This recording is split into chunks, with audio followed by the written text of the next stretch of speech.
All right, thank you very much, everyone, for coming out to today's seminar here at the Victory Martial Arts on Santa Teresa in San Jose. Okay, today we're going to be reviewing how to use the cane as a self-defense tool and an exercise tool. Grandmaster will be showing us a lot of great techniques. Now, before we get started, there are some of you who I know who I am, and there are some of you who don't know who I am, so I'd like to take a moment to introduce myself. All right. My name, here at Victory, we go by our last name, so I go by Dr. Salinas. You know, in my professional life, I just finished getting my doctorate in clinical psychology, and I'm working towards being a psychologist. Okay. In my martial arts life, over the past 20 years, I have trained in different styles of martial arts, including praying mantis kung fu, Western style fencing, and Taekwondo here at Victory, as well as with the cane.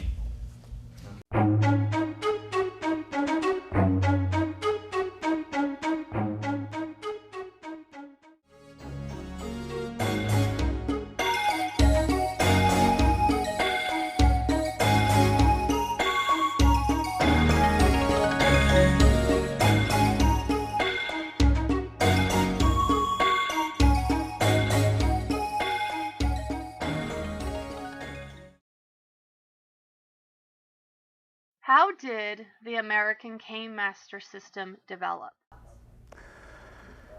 There's a lot of different stories about it. I got really interested when I was in a dojo, working out with a bunch of guys. We're all playing with different weapons. I started playing with a cane, and I realized that I had the only martial arts weapon in Hapkido that you can carry outside the dojo. And then I started getting really interested. I looked in all the magazines. I went to the library and tried to find books, and nobody was really teaching the cane. Myself, I discovered the cane for my Hapkido third-degree black belt test. I had to do 10 techniques with a cane. Another thing that really got me going in that direction is my father. He was at least 100 pounds overweight, probably more. Had bad knees. The doctor gave him an aluminum cane. He would not carry it. He said it looked too geriatric. He didn't want to feel like an old guy, so he wouldn't use it. He slipped, fell, ended up in the hospital with a broken hip, and died of strep. And then a few years later, I was in Palm Springs visiting my brother. That weekend, 3 ladies over the age of 65 were raped, and 2 of them had canes. They didn't know what they had in their hand. So all that together really cemented what I wanted to do. And I was making a cane for a customer. I was about 11 o'clock at night. I was outside, and I had this epiphany come. It felt like it came from the sky. I got this feeling, and it told me that that's why I was here, is to make canes and help people. And I started teaching the cane, and I haven't stopped ever since. It's just been, I think it was my calling. So I go around the world and teach people how to swing a stick.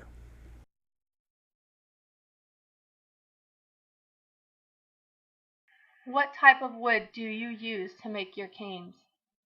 Okay, all the woods I use are hardwoods. The strongest is hickory. There's 3 flavors of hickory you use, which is a straight hickory, which is a kind of a white bone color. And then we have hickory with heart, and like this cane here is pure hickory heart. But hickory is the strongest cane that we can bend. Then we have oak, maple, ash, cherry, and walnut. There's a couple other sticks we use when we can get it. Like cypress is a great wood for cane. It almost looks like hickory. It's a little more flexible.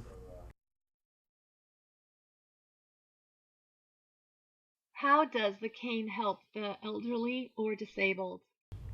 Well, first off, it empowers them. It's a whole new mindset for somebody who has a disability where they need to use a cane, whether it's a senior, where their balance starts to go or whatever. With the exercise system, it makes them stronger. It helps any joint. And when they do start carrying it around, they've taken a few classes, it empowers them. They really feel like they can go out and go for a walk without having to worry about somebody else attacking them, because they know that they can take care of themselves.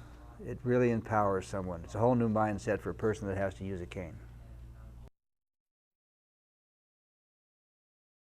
What is the purpose of the American Cane Foundation? Okay, the American Cane Foundation is being set up to help seniors and disabled veterans. We're doing a lot of work with the Wounded Warrior Project. The veterans realize that the cane they have is no longer a crutch. And every time they get their hand on the cane and they feel it, because the VA gives them one of those aluminum canes, and just the side of the aluminum cane makes them feel like a target. And when they get a good, strong, good-looking hardwood cane in their hand, and then we show them a few easy steps to how to use it. Of course, depending on what their disability is, some of them have to stay in wheelchairs, a lot have the arm taken away, but just learning how to use the cane and their body parts again, it's a whole new mindset for them, just like with a senior citizen. They fall in love with it, especially when you have a veteran, because they know what self-defense is all about. And when you have a stick in your hand that's 33 inches long, it really empowers you. Why are you reaching out and helping this age group? A lot of people don't realize how many people are getting aged. Right now there are 10,000 people a day turning 65. In the United States, there's someone turning over 80 every 2 seconds, and that's just in the United States. Think about the rest of the world. And when they get diagnosed that they have to use a cane, they really go into a shell. They're scared to leave their houses sometimes. And I'm getting calls every day for people that want to learn how to use the cane because they're scared to leave their house.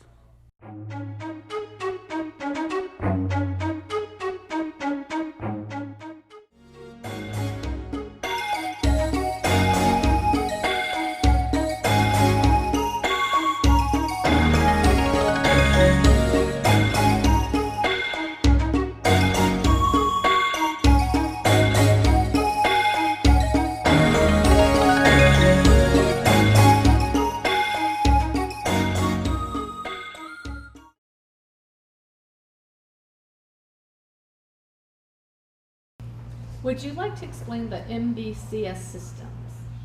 The MBCS system, MBCS is Mind-Body Community System.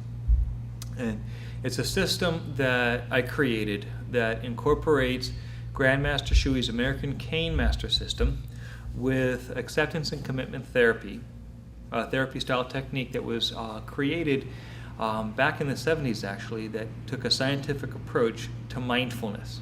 Take away all the mysticism and created a replicatable way to help people achieve mindfulness. And then we combine that with a community by making it so that people feel interconnected with other members who are on the same journey that they're on, so that they don't feel as isolated and alone.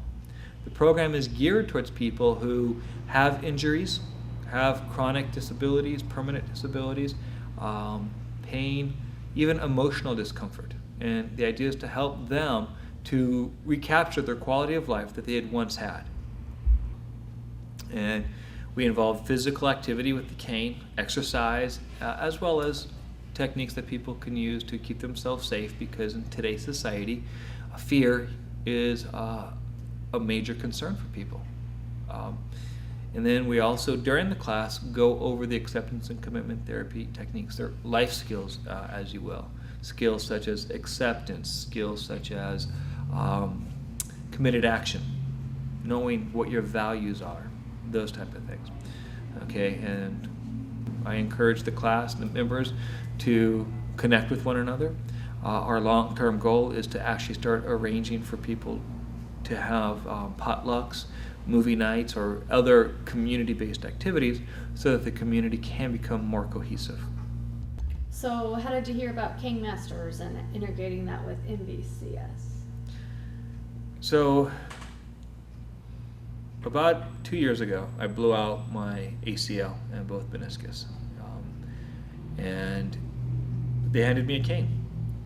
When they sent me out of the doctor's office that first time, I looked at the cane and I basically said, well, you might as well just hand me a neon sign saying, "Mug me," okay? And because I have background in martial arts and Western Olympic style fencing, I wasn't okay with that.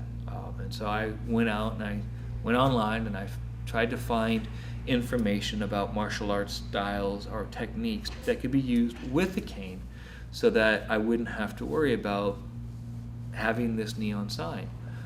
Well, in that process and in the process of getting my leg properly diagnosed, at one point the physician told me that if I were just a little bit older or just a little bit less active than I would, he would tell me I was not a good candidate for surgery, for the ACL reconstruction. And I kind of looked at that and I realized, well, wait, how many people out there hear that? How many people within my parents' age group, and they're not really that old, but they're within the age group that he said, he'd be telling, oh, you just have to slow down your life. And I just realized how many physicians are telling patients they have to slow down their life. They have to give up the things that they enjoyed before. While I was also going through all of that, I was also working on my doctorate in clinical psychology. And I was taking this class, and it was on using mindfulness as a therapeutic tool. And there were some different branches of psychology that had researched how to use mindfulness to help people with a vast array of issues. And this one technique was called acceptance and commitment therapy. And what they did is it was some cognitive behavioral, or people who were from the cognitive behavioral branch of therapy. And they looked at how mindfulness was approached. They broke it down into replicatable steps that could then be taught to a patient, to a client, in about 8 to 12 therapy sessions, plus or minus a little bit. And so I started really thinking, well, that's research-based way to help people regain their quality of life. And physical activity has always been, something that research has shown helps people improve their quality of life. Why not take the cane, help turn it from being a symbol of infirmity, but turn it to a symbol of strength? Not just physical strength, but mental strength as well. And so I merged the two together, and then I realized that, another element that would inherently come out of it anyways, but that I could help to encourage and grow faster, is the community piece. Because community connection is also one of the key things that is helpful in helping people to recover from psychological and physiological distress. In fact, research shows that when somebody does start to lose their quality of life because of a physical injury, they start to pull back from the support network they had once before. If they're depressed, if they're suffering from PTSD or anxiety, they start to pull back from the support network they had before, largely because they start to think that, well, other people don't know what I'm going through. They don't get it. They haven't traveled that journey, or they're not traveling that journey. Well, by having a class where you have people traveling a similar journey, now all of a sudden they find they have people that they can connect with, people who do understand because they have been there.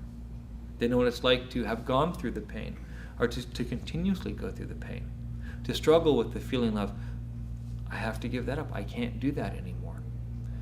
As well as all of them being on the journey of trying to recapture as much of what they'd once had. Okay, and that's largely how I came about creating MBCS, Mind Body Community System.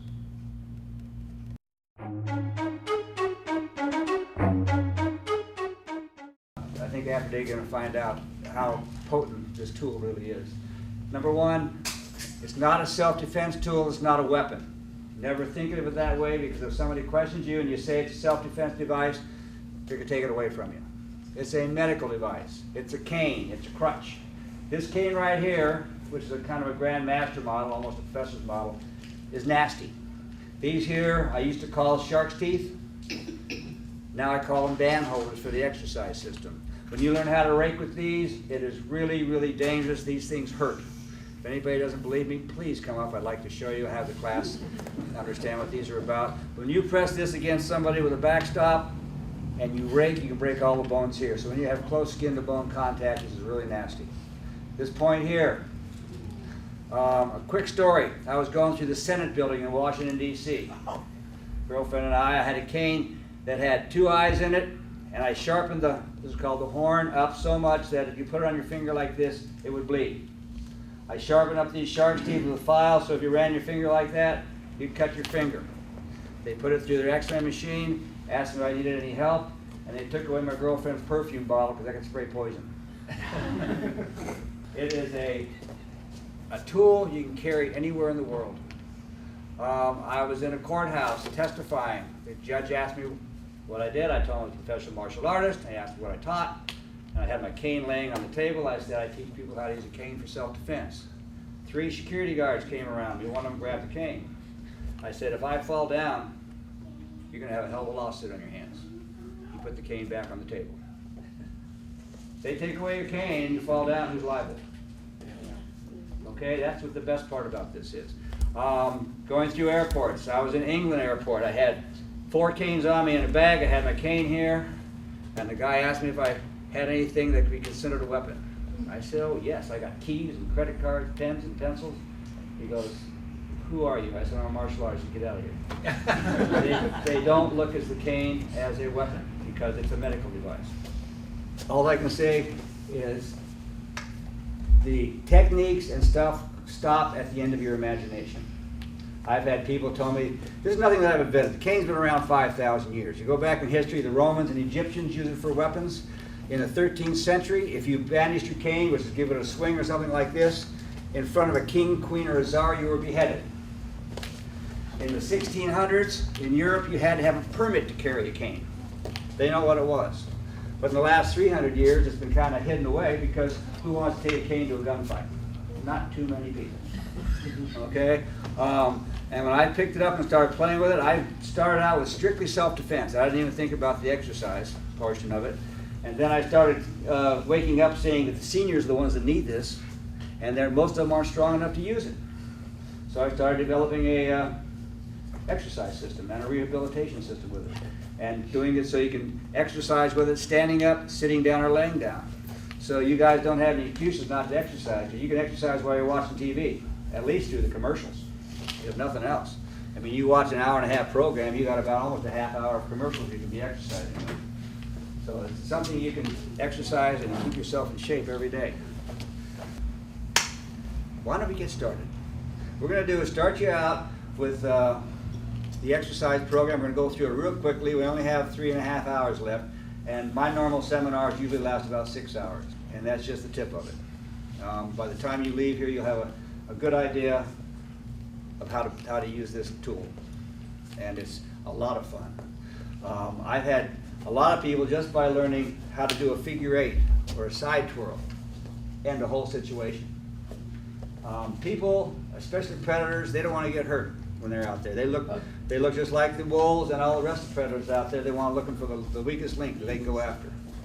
And most of it's going after senior citizens and people that are disabled now. So that's what I'm trying to work on, get them stronger. I've had so many people that were in walkers and wheelchairs that have graduated back to a cane.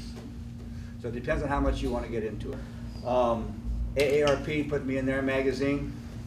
It's about 1/3 of a page. I was getting 100 calls a day. People are scared to leave their houses. When they get diagnosed and they have to use a cane, they go into a shelf. They're scared. They feel like a target. Now they're opening up. It's wonderful, and it's really a heart thumper for me. I love what I'm doing. I love meeting new people, and I think you guys are going to fall in love with it too. Now, this portion is called Cane Fu. Cane Fu is the beginning of the American cane system. I'm trying to get you guys strong enough, and if you want to learn how to do the cane, then you go into the American cane system, and you'll learn everything about the cane. Brian, you want to get us started on the warm-ups and doing that? Yes, sir. Okay. Warming up the core. So let's put the cane above us, and let's just bend. And you can do this in the chair even. Just bend, warming up the sides.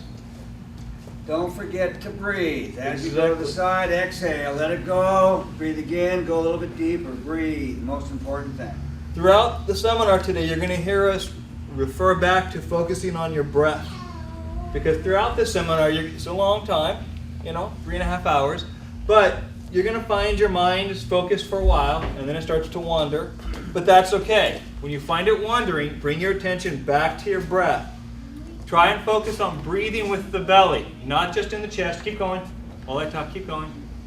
All right. Not just in the chest. Breathe down deep into the belly. Long, slow breath. Put the cane in front of us, and we're just going to twist. Allow the heel to come up. Okay? We want to warm up the spine. We don't want to overstretch the spine. You run the risk of getting injury. And so just turn. In your seats, you'll find that you're not going to go quite as far. The idea is just to warm up.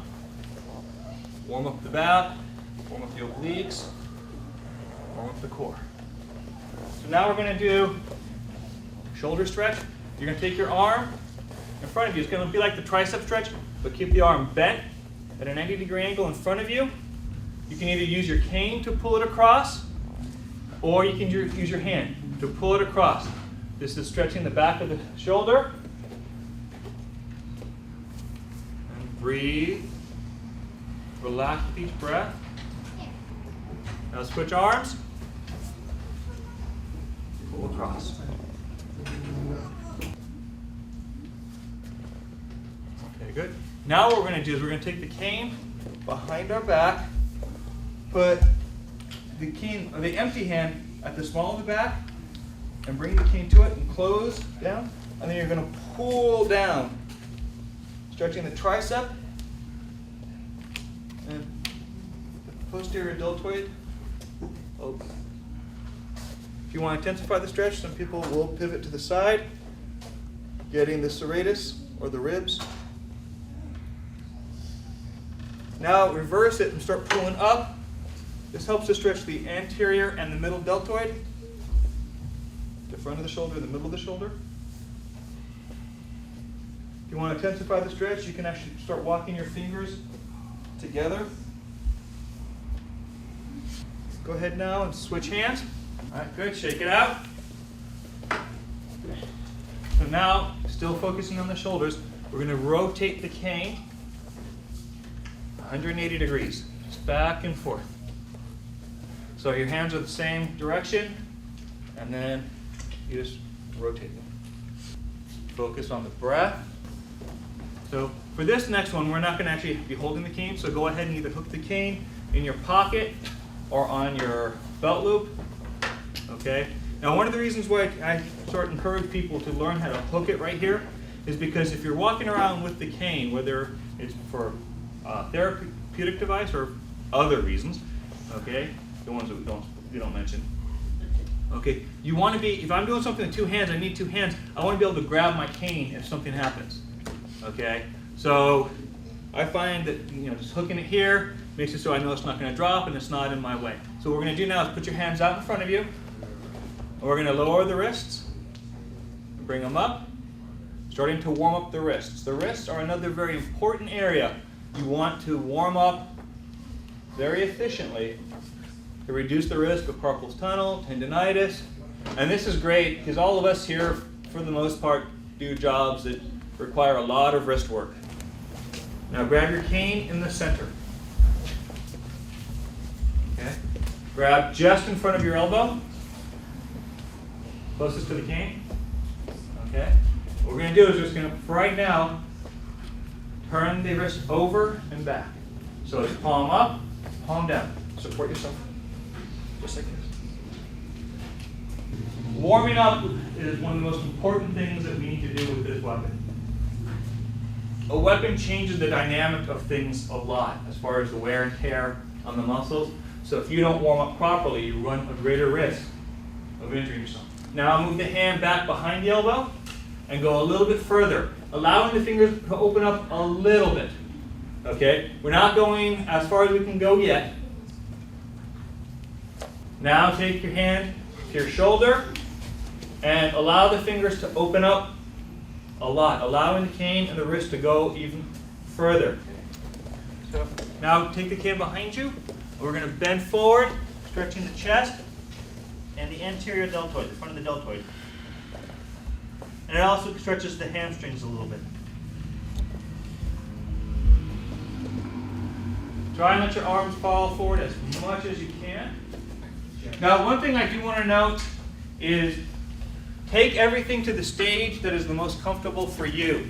All right, we're not here to prove how tough we are today. Today we're here to learn technique, and we're just warming up. So for some of these things, I'm going to show them to you in stages. All right, everyone stand up slowly. Save our backs. The quad stretch. Okay? This one's going to be fun because at the same time as stretching our quad, we're actually going to be working on our balance as well. Okay? So what we're going to do is you're going to take the crook of the cane and you're going to hook your ankle. So then you do is you pull the cane up. All right? And then make sure to rock your pelvis forward to intensify and really isolate the quad on the stretch. Okay? Now switch legs. From here we're going to go to the hip flexor stretch. For this stretch, what we're going to do is we're going to form a tripod. So put the cane, we'll start with the cane in our right hand. We're going to step back with our right leg. Okay? Your heel is going to be off the ground. Slight bend to the knee, rocking the hips forward, stretching your hip flexors. Okay? Your balance is distributed between the cane, your front leg, and the back leg. So this should be fairly comfortable balance. For those who want to take it to the next level, bring the cane up. This helps you work on your balance. If you want to go even further, go deeper. Now put the cane back on the ground. Step up. We're going to switch hands and leg. Step the left leg back. Rock the hip forward. If you want to, go ahead and bring the cane up. Practice your balance. And for right now, what we're going to do is we're just going to lay our forehead on our hands with our legs straight. What we're doing is we're engaging the stretch in the hamstrings here, but we're not really engaging the back. For those who are ready to go further, drop below the cane. Drop your head below the cane. And again, you're protecting your back this way, but still isolating the hamstrings. To go even further, grab the cane in the center of the shaft and just support yourself. Now this is definitely a period where you want to focus on your breath, on relaxing the legs. Now take it a step further when you're ready. Just go ahead and bring the cane up and let it hang. Trying to make your knuckles touch the ground. Now, going one last step further, put the cane behind your calves and pull yourself towards your legs. Trying to touch your head to your knees. Now to come up, wait, I didn't say come up yet. When you have the cane, utilize the cane. Put the cane back in front of you on the ground. Bend your knees slightly. Use your arms and your hands to push yourselves up slowly so that your back does not have to do all the work. Now grab the cane in the center. Bring your hand up. We're going to raise the cane in front and down. Okay? Try and do this at a reasonably fast pace, but keep your breath slow. Now to the side, like you're practicing flying. Straight up. Straight up to the side. You need to work out with the cane so that it becomes light. Now we're going to go back. So from the hip to straight back. Almost like you're stabbing somebody behind you. Now the people closest to the window, be careful. Now switch hands.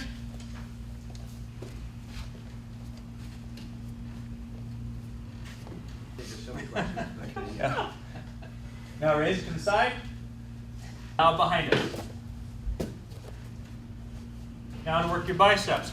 Have the crook of the cane down, place in your palm, curl your fingers around it, and you're going to push down on the hand, and then you're going to resist and push up. Okay? This is working the bicep, a little bit on the tricep, but it's definitely working the bicep. Now start moving it. Resist it down and resist it up. Getting the full range of motion on the bicep head. Great. Now we're going to take our hand, flip it over, And so with the holding hand, we're now going to pull up as we resist.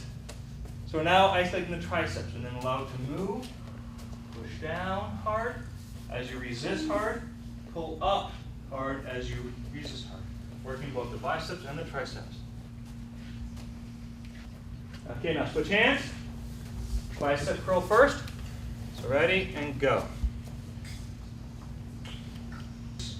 On top and push down as you pull up.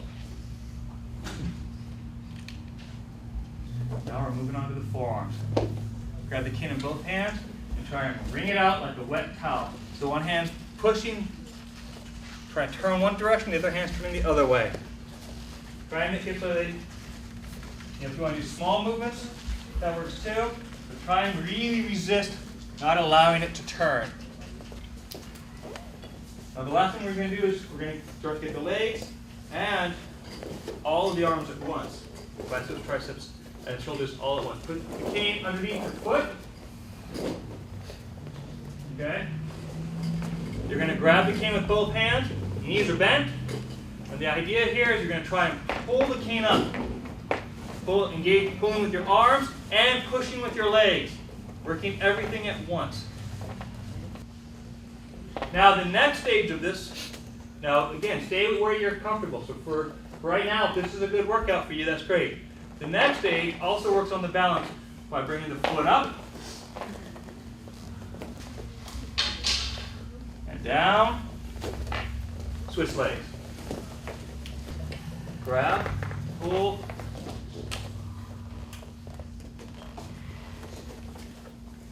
And that definitely helps to isolate working out the back leg, the supporting leg. So now I'm going to turn it over to Grandmaster, who's going to show you exercises you can do with the cane and the bands. So why don't you start with, take your band that you have, take the handle that's on it, and push it over the side. Both ends. Then let me narrow this down here. On this cane, the parts are the horn. I can make this nasty or I can make it soft or anywhere in between. We have the crook, which is the curved section, the shaft, and the tip of the cane.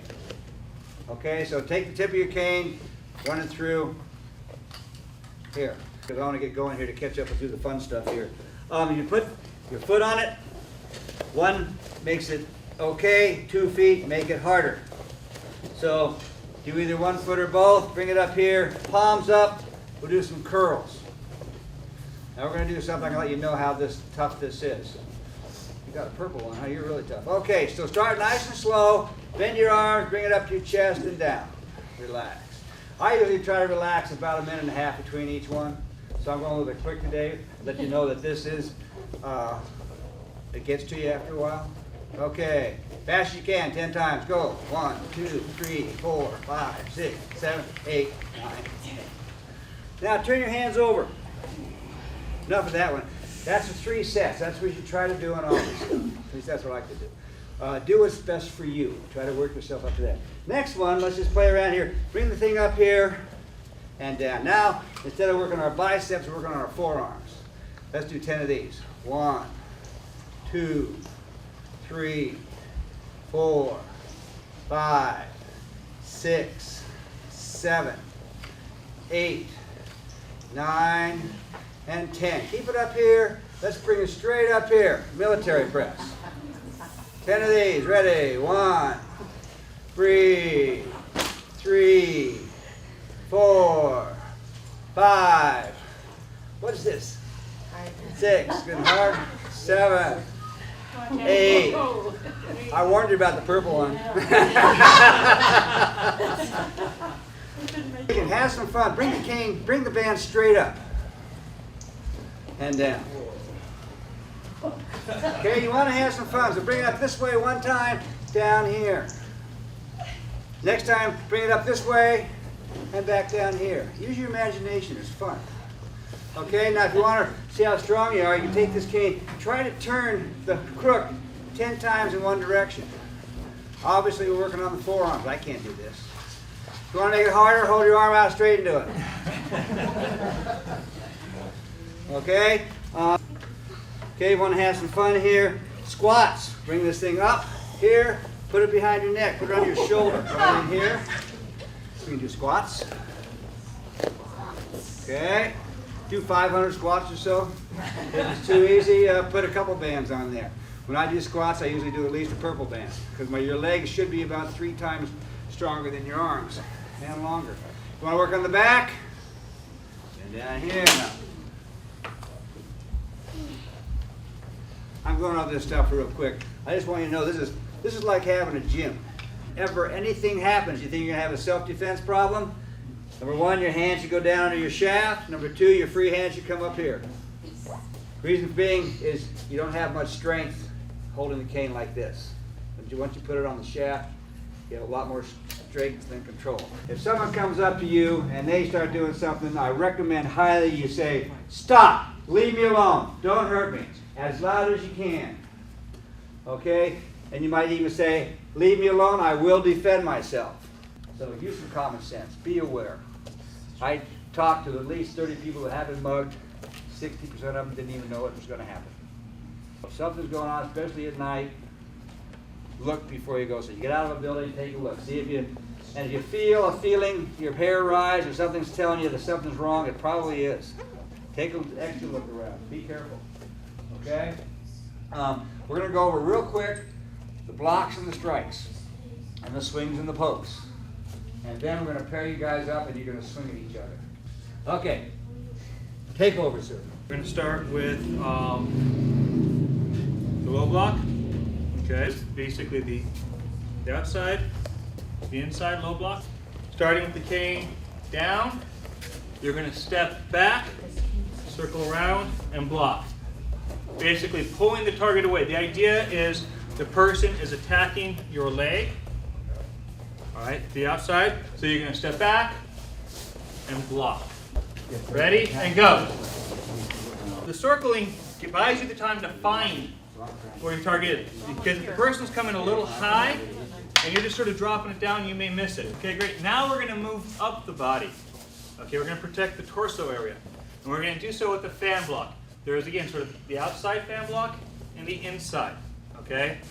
So for the outside, what's going to happen is, again, the cane in my right hand, I want to pull the target away. So I'm going to be stepping to the side, and I'm going to be swinging the cane around, making a fan. Okay? And then follow through. Just get used to the idea of following through, because you want to knock that weapon away, or if you're able to hit them in the forearm, you want to break that arm. Step out of the way and knock that sucker down. And strike. Step out of the way and knock it down. Just like that. Okay, two-handed blocks. They're a lot stronger, obviously, than a one-handed block. First one is called a broom sweep. So someone's trying to take out my left ankle. I draw my hand down here. The other hand comes in here about one hand from the other one. You don't want it too far. You don't have the distance. You don't want them too close together. You don't have the strength. So right about here is where I think is comfortable. Do what's best what you think is comfortable for you. Is the tip should be about 1 inch to 1.5 inches off the floor. And they always send me a videotape with a low block. How low? Your knees exposed to start with. So bend down, sweep. Okay, so someone's trying to hit my left leg. Number one, I move my left leg out of the way. I double protect it with the sweep. Right side, same thing. Trying to hit my right leg. Now, we come over here and sweep. Okay? Moving up, we got a torso block. Someone's trying to hit me between the hip and the shoulder. Got a torso block with the tip up. It's here. Now remember when you're practicing this, everybody seems to go like this. Your aggressor's over here. It's the side block, okay? So you keep your eye on what's going on and you do your block over here.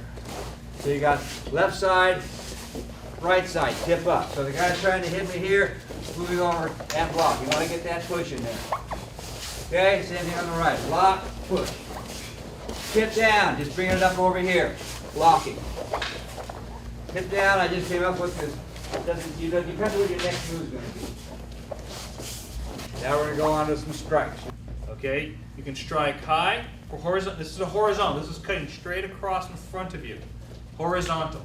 So you strike out. You can go for head. You can go for ribs. You can go for leg. So right now, we're just going to do it at rib height. Just swing out. Head. torso, leg. All right, ready? Go. Head, torso, leg. Head, torso, leg. It's very simple. But you want to come in here, poke. If I poke Bob here by the belly button, his butt's coming back, his head's coming forward. 90% of the time. Okay? If I poke him in the sternum, he's going backwards and I'm probably going to crack his sternum. Next one is I used to call it a double-handed jab. Cane comes up and you poke. I now call it a bayonet technique. Some of my Army buddies said, Shuey, you were in the Army. It's a bayonet technique. Oh, okay. Then we have playing with the crook. This is the fun part of the cane. Baseball swing is what you're pretty much doing. But you always want to leave 4 to 6 inches of the end of the cane open, because this is a major portion of a weapon. Now, so everybody take your cane up here, pick it up, strike, pull, and twist. That's going to move them, get them off balance. Moving up the ladder, the next one is coming in. I like to aim for the ear. It's already got a hole going through there. All I'm going to do is make that hole spread. Okay? And as I'm doing it, it's going to slide down to the neck. And then from here, as soon as I feel meat, I'm going to turn it. Make him go where I want to. Yes, Danny. Not true. Next, coming down. I don't want to kill anybody, so I don't want an axe strike. I don't want to kill him. I want to hit him right here. I have just broken his collarbone. 7 to 10 pounds of pressure breaks this sucker, and that part of his body is useless for him right now for the next 7 or 8 weeks. And the last two we have coming in here, and of course you got both sides, so you can do it left and right-handed. The last two, you're coming in here, you pick the cane up, and this one here, I'm just going to come over here and grab. Then I can come over here and take care of business if I want to. And the other side, same thing. I pick it up here, coming in here. Bam. Those are pretty much all the strikes.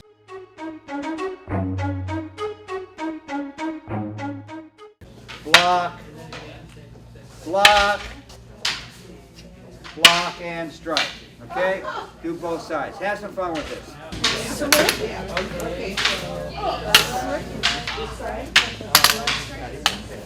Oh, I see. You know, the moving back. It's automatic.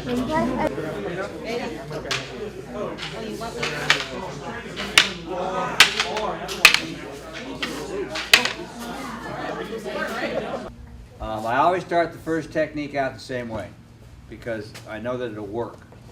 When you're being attacked, one place I don't want to be is here. He can hit me, I can hit him. This is a bad place to be. I either want to be here, where he can't hit me, I don't have to worry about him too much, or I want to be here. His hand hit me, I'm going to be in here right now. Bam. Block him.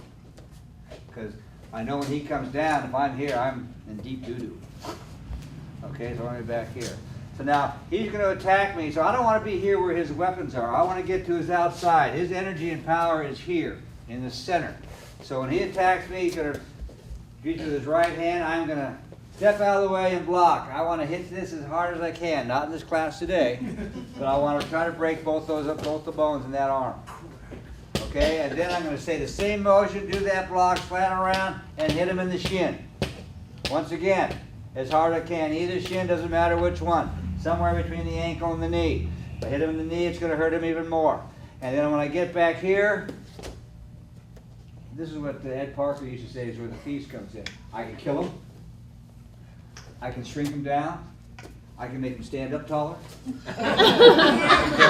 Take his foot out from him. I can break his spine. It depends on what kind of mood I'm in, what I want to do to the guy. I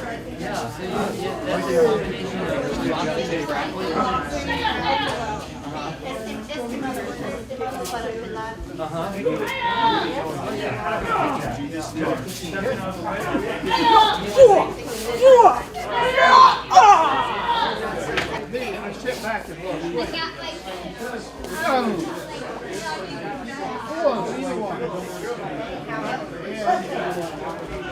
Walking down in a way, turning this way. Okay. Don't punch. Okay. Right now we're. My fist, hit him here, boom, and then come down here. He's all mine. And I can just put this down here and put my foot right here. He's not going to go anywhere, are you? Nope. And I can have fun of it. Yeah, when you have this thing right down here on the head and you pull, they're going down. I mean, they don't have much choice. Okay? Yes. When you've got a head actually in here, it's not the big old looking turn. He had me turn and trapped, and I was actually starting to hear ringing in my ears.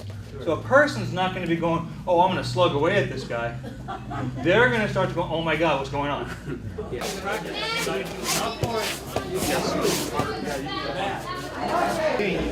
Position. So I'm going to do so. Hitting that tip of There you go. Good. Good turn. And then pull.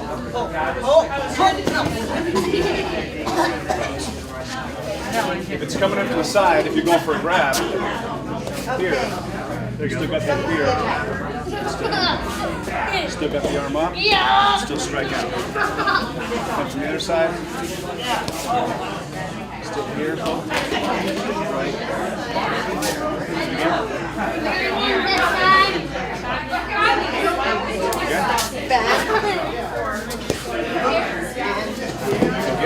You want to have diagonal, okay, and you want to have vertical. So it's just having your hands here. There's 26 ways to hold a cane. Over here, bang, bang, bang, bang, bang, bang, bang, rip. And you got knees. Don't forget you got knees. You got elbows. You hit over here, you hit striking, bam, bam, bam. Play with it. Have some fun. Yes, sir. Okay?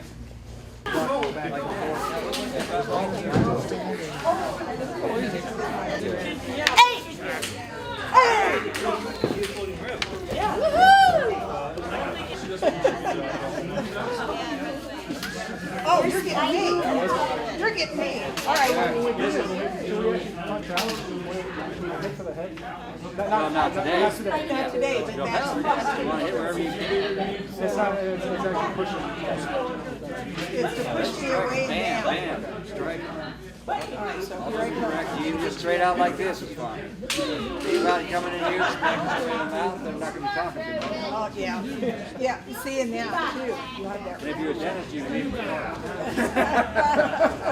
All right.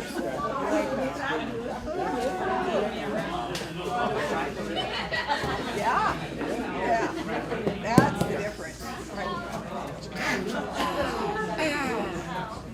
I think I want to go straight forward. Yeah. Right. So, yeah. Coming at me. Situation that does happen to women if they're getting mugged or worse.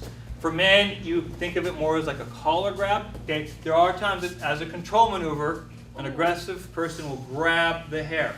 Okay, so for this, and for a guy, again, it's more like they're trying to grab your collar, trying to act all tough. But what we're going to do is you're going to burst in. Instead of trying to resist the pull, you come into the pull.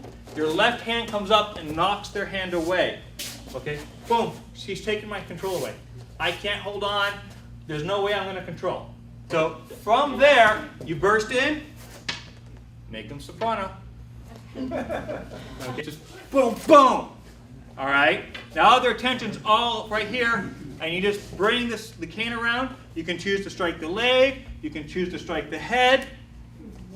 Okay, for today, let's practice striking the leg. Okay, so with your partners, go ahead and do a short grab, or if the person's comfortable with it, or if they have hair, do a hair grab. Everyone, real quick, Mike. If you find it more natural after you knock their hand away, just to hammer fist them, just to come and boom, that works too. Do what's natural. The idea is just strike them in the head area. Okay? Except for the experienced martial artists, be nice to each other.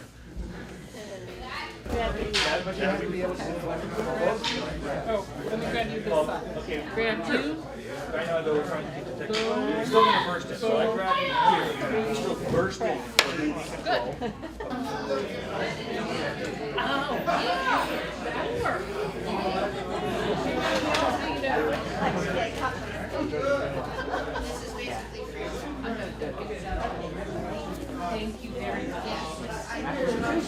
What's happening is, you know, yeah, sometimes the mugger will be in front of us, but sometimes they're going to come at us from behind, okay? And they're not going to want us to be balanced. And so what you'll find may happen is they're going to come, they're going to grab and push, okay? Because they're trying to push you to the ground, push you into a wall, push you into a situation where you're off balance, as well as trigger your panic response, okay? Because when something hits you from behind, the first thing that our brain does is go, what? Okay? So we're going to make that work to our advantage. So as he pushes me from behind, with the cane in my hand, he pushes. Go ahead and push harder. Boom. All right? From here, with my non-cane hand, I know where both his hands are, so I'm going to turn and trap. Okay? And then I immediately follow up. So the action, step back please. Okay. Okay, so I come, I turn, and I'm using that turning momentum to drive the cane into the skull. You're going to have enough force that if you don't at least knock him out, okay, he's not doing anything else. Go ahead and do it with your partner. Thank you, sir.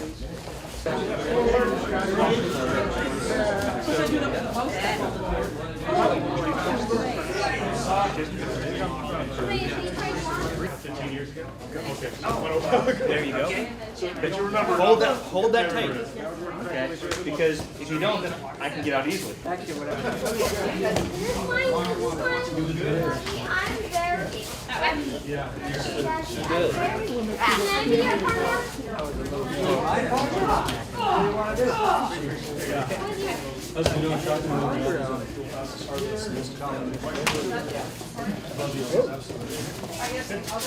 As if I were, you know, okay for a few minutes.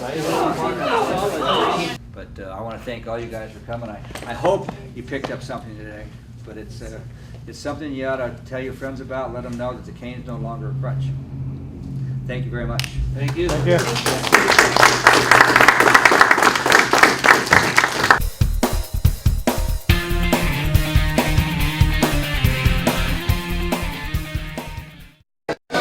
Hi.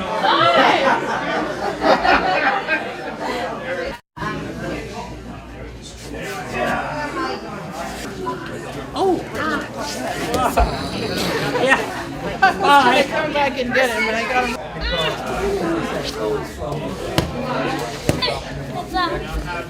I don't think this is exactly what they had in mind when they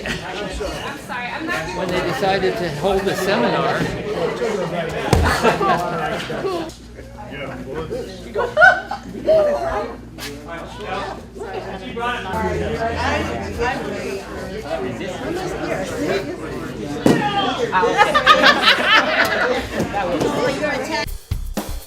A special thanks goes out to Grandmaster Mark Shuey for coming today and showing us the Cane Master system. We really appreciate all your time and effort to come today and show us this wonderful program.